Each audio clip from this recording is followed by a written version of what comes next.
Hi everybody, it's your grief guide, Lisa.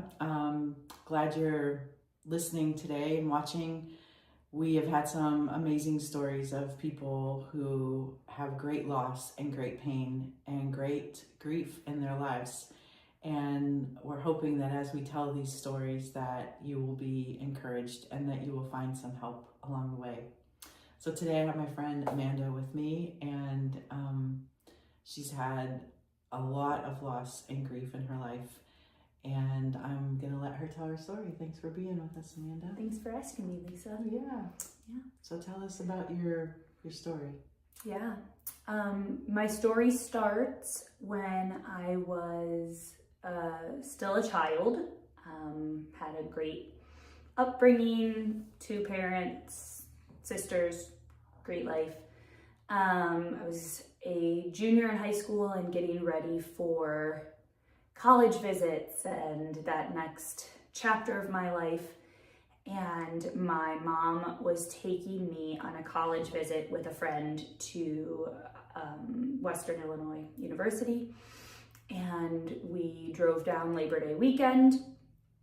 And as we were approaching campus to enter the university, a police officer who was in a high-speed chase of a drunk driver hit our car, and drunk driver got around and got away, and he just plowed into our car. Some metrics say at about 100 miles an hour, 110 miles an hour. And so I woke up upside down and in a different area, like in a parking lot, and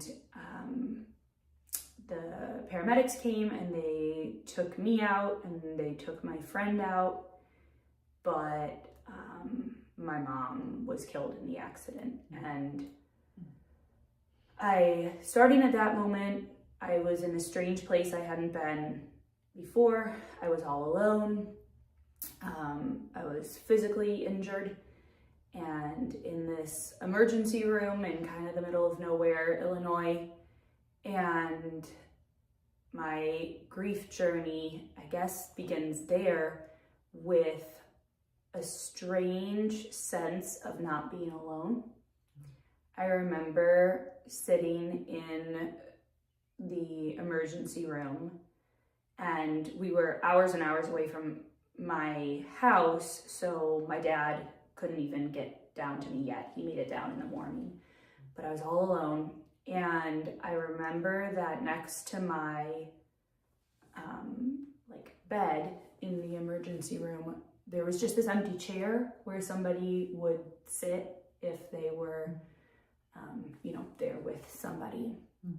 And I remember looking at that chair and being like, I think Jesus is sitting in that chair. Like, it was just like this complete knowledge of that. And I remember just not feeling alone in what could have been the most isolating, most alone moment of my life. And that, of course, is all sort of a blur and a moment of shock and whatnot. And it really didn't, I would say my grief journey didn't begin until a couple years later when I went away to college, because as many of us do when we have traumatic loss, I was in shock, and then I just started basically treading water in my life. I threw myself completely into school and my friendships, and I actually had like the best year grade-wise at school ever. And I just sort of thought I could, like, oh, this is a terrible thing that happened to me, but like I can do life, right? I don't have to think about the traumatic stuff. My dad tried to do everything he could, get me to counseling, but I was hesitant and resistant, and it wasn't me led. So I just sort of tried to hold it all together, and I can do it, and tried to be mom to my little sisters and be strong. And then I went away to college, and I started having like physical problems with, like, I couldn't eat, I couldn't sleep well, and I was in like pain a lot, and I thought I had a stomach ulcer or something. I ended up in the emergency room. I lost about 30 pounds in probably 5 months.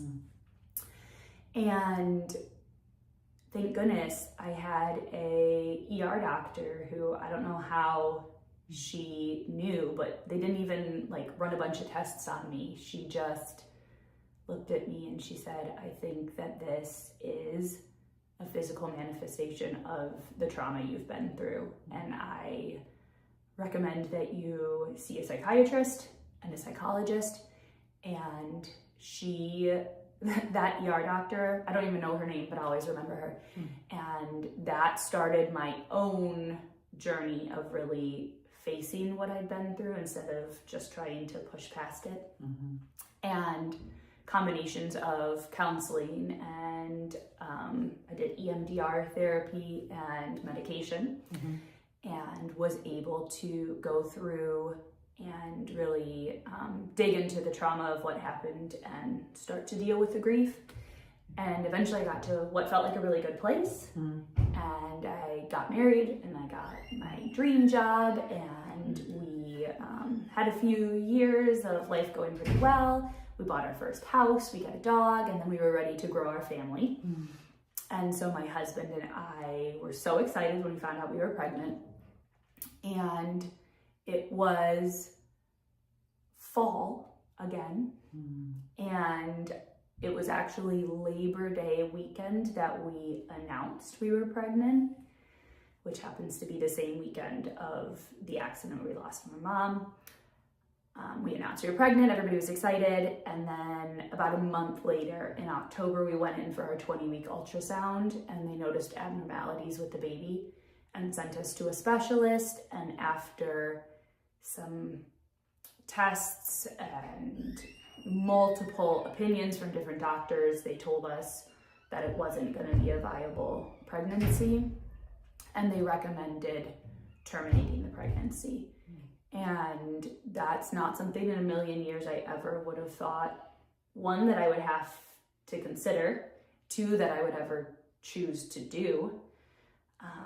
My faith background, I had grown up hearing a very black and white, abortion is wrong, like, you don't do that. And then I remember our first call was to you and Bill, who had just lost your son, to come talk to us because we just didn't know what to do. And I'll never forget you and Bill telling me that my life had value, and that the big important part of, I guess, that piece is that if I had tried to continue the pregnancy, it was going to be dangerous for me. So it wasn't just that it was going to be hard because it wasn't a viable pregnancy, but that I could have died if we tried to see the pregnancy through. And I couldn't believe that I was hearing like Christian pastors be like, no, your life has value, like that should be a consideration. And so we were praying and we were praying and we were praying, and we went back in, and they told us that in the amount of time that we were considering and getting second opinions, that the baby's heartbeat had stopped. And I remember just crying in the hospital and saying, thank you, Jesus, that I didn't have to make that choice, that it wasn't something that I would then carry guilt for all those years. And maybe I wouldn't have. We had lots of conversations to get there. But then there was this, what had been this buildup of all this excitement to become parents. And then it was, I was too far along for a normal miscarriage. So I had to go into the hospital and do a surgical delivery. And there was then a long period of physical recovery, but an even longer period of emotional recovery. But though this was a second time of a like traumatic, unexpected loss, I think that I was more in tune to the fact that you can't just rush through grief. And so this time I sat in it. I was a teacher and I told the school, first I need my medical leave, but you know what? I'm actually not going to be able to come back this year, because normal me would have pushed right through and thrown myself into my classroom and just done it. But I'd done that before and seen that did not work. And so I took the time and I sat in it and I laid on the floor in what was supposed to be the nursery and just sobbed in the fetal position, and would come sit and have lunch with Lisa, where we both just sort of sat and ate and stared at the wall, having both lost sons, one in their 20s and one 20 weeks, but sitting there together and having someone that you didn't have to pretend with makes a big difference. So thank you for being that someone. Everybody should find someone that they can just sit and stare at a wall. You know, Amanda, there's so much here, and obviously we've been friends for a really long time, but even hearing those stories again of your mom and your baby, like, it just still takes my breath away, right? Because I think you're so right. Like, we are so programmed. We are so culturally conditioned to just move on. Yeah. Right? To just rush past, to just pick yourself up and get yourself together. And I think that your story of this trauma that you just put away somewhere until you couldn't, right? Until you couldn't. Yeah. And we always say that in grief, that you can keep pushing that ball down underneath the water for as long as possible, but as soon that pressure is gonna manifest in your life one way or another, right? And thank goodness for that doctor who clearly could see there wasn't really anything physically wrong with you. Right. But I always say this too, like, grief is so embodied. Yeah. We carry it in our bodies, which is why we need to grieve, which is why we need to cry, which is why we need the release of all of that that's in our bodies, right? Right. I would have hurt myself physically. Yes. And not knowingly. Yes. But I mean, I was hurting myself. I couldn't eat, so I was losing weight. Yes. I couldn't sleep. I was in pain. Yes, right. Right. And I think that there's this natural, even divine mechanism, I think, in trauma and tragedy that protects us a little bit from that intense pain, because we need to kind of a little bit be numb and shock and awe, because we can't feel all that, or we would die. Yes, right. Yeah. But I think when it becomes unhealthy and problematic is when we just keep ignoring it, or we just keep moving on, or we just keep not paying attention. Yeah. So for you to lay on the floor of the nursery is not something, I say this too, like, it's counterintuitive. None of us wants to turn towards our pain. No. Nobody wants to lay on the floor. Nobody wants to feel that gut-wrenching jag, like a knife. Like, nobody wants to feel that. And yet we know that that's the very thing that helps us heal and helps us to move through. Yeah. And I look at it now. There was a time when I thought, I'll never get over this, right? Never will it be okay. We got pregnant with our daughter right around the due date for our son. And had I not done the work to be in a place to, like, I always, if you ask my children now, I have 2 wonderful, healthy kids, and 2 in heaven. There was another pregnancy loss later, less traumatic, but still hard. Had I not done the work of grief and really sat in it that first time, first of all, I never would have gotten through the second miscarriage that happened in between our 2 healthy children. But I wouldn't have been a good mom to the kids who are here. And if you ask both my kids, they'll tell you about their big brother who was there first. Just that they know he exists. You know, we don't like focus on it, but they know about that. And I think that allowed me to be a healthier person who then could love and grieve my first child so that I could be there for my subsequent children. Otherwise, if I had ignored it, who knows what feelings would have popped up then when I held my daughter for the first time. Well, and even going back, right? Had you not also seen a psychiatrist and a psychologist and really taking care of yourself after the traumatic death of your mother in a car accident, I mean, who knows where you would be. Yeah. Still at Swedish Covenant Hospital. Correct. Yeah. And so for everybody listening to this, please hear this. Like, I often say this, that oftentimes people want to throw pills at grieving people because they think we're depressed, right? And that's an easy fix. Well, you're sad or you're crying all the time, so you must be depressed. That is not always true.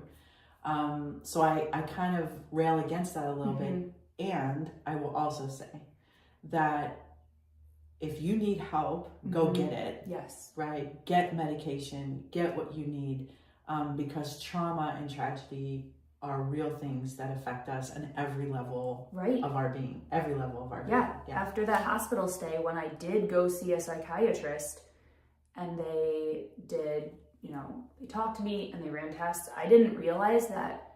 So I have a diagnosis of post-traumatic stress disorder and anxiety. And I didn't realize that grief can alter the chemistry of your brain. Yes. And this was 20, almost 21 years ago. And I am still to this day on a low dose of medication. But I may always have a chemical imbalance in my brain, but it's the difference between being able to leave my house or being wrapped up in a blanket in my bed, afraid to go anywhere.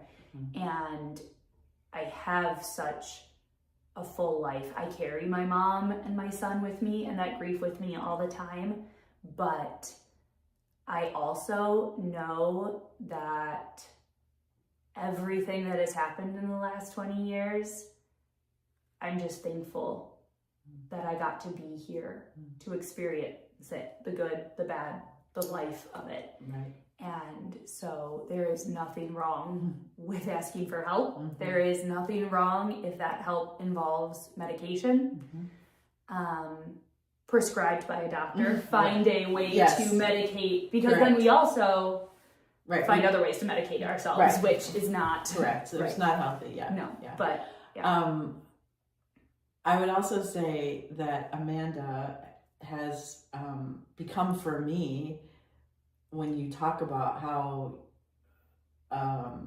PTSD and anxiety can be, obviously they are results of trauma and tragedy. Like Amanda's been one of the people for me, because in grief often too, we're always so anxious about the next shoe's gonna drop or the next really horrible thing's gonna happen. And so then that escalates to, you have a doctor's checkup and you think you're gonna die and you have cancer. Every time. So Amanda is one of those people that I've called over the years and just said, like, talk me down. Like, I know this is just a doctor's appointment. I know this is just a thing, but I also want everyone to hear that too. Like, that's a very real thing that accompanies grief. And you're not crazy. You're not crazy. Yeah, you're not crazy. You're not losing your mind. No. It is a real present part of the grieving process. If you need a friend to sit there with you while you call to schedule just your normal blood test, or you have to go in for your mammogram, that's okay. You're not crazy for that. I still hate that every time. Me too. Me too. I don't know. Me too. But we always get through it. So. Well, Amanda, thank you so much for sharing your story. And I know that every time we share our stories, it's costly, because you know, we have to remember the people that we love that have been ripped out of our lives and something we would have never asked for or chosen. So Right. I really appreciate you being here today. Yes, thank you. All right. Thanks, Thank you. everybody. Take care.